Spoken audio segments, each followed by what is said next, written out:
We're going to now look at some m equals tan theta questions.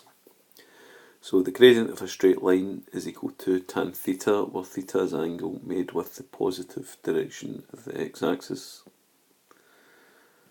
So, for example, we're going to find the gradient of this line. Now, as you can see, the angle made with the positive direction of the x-axis is 32 degrees. M equals tan theta. Theta then is 32.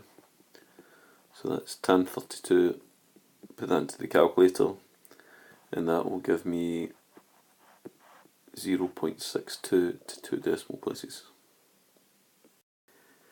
Example 2. Find the angle that the line joining P and Q makes with the positive direction of the x-axis. So P is given by -2 -2, and Q is given by 1 7. So it's the angle that this straight line makes with the positive direction of the x-axis. So first of all, let's find the gradient, which will be given by y2 minus y1 over x2 minus x1. So that's 7 minus -2 over 1 minus -2, and that will be 9 over 3, so the gradient of the line is 3.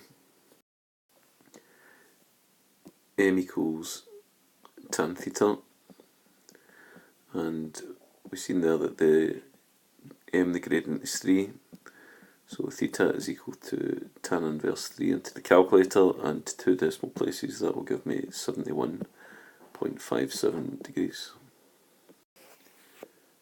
Example 3. Find the size of the angle theta shown in the diagram. Well, we're told that the gradient is equal to 5, so m equals tan theta is equal to 5. Let's change theta and call that x degrees. So tan x equals 5, x equals tan inverse 5. To 2 decimal places, that will give me 78.69 degrees. At that point, just be careful about saying that that's the final answer, because it's not. That's the angle made with the positive direction of the x-axis. So there's the positive direction of the x-axis, and there's that angle there. So that's the reason why I changed it and called that x.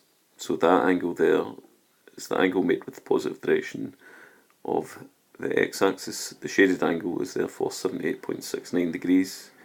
I can see that that is a right angle.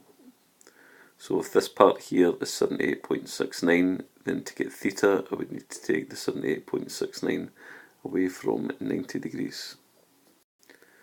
So therefore theta is equal to 90, take away 78.69, which will give me 11.31 degrees.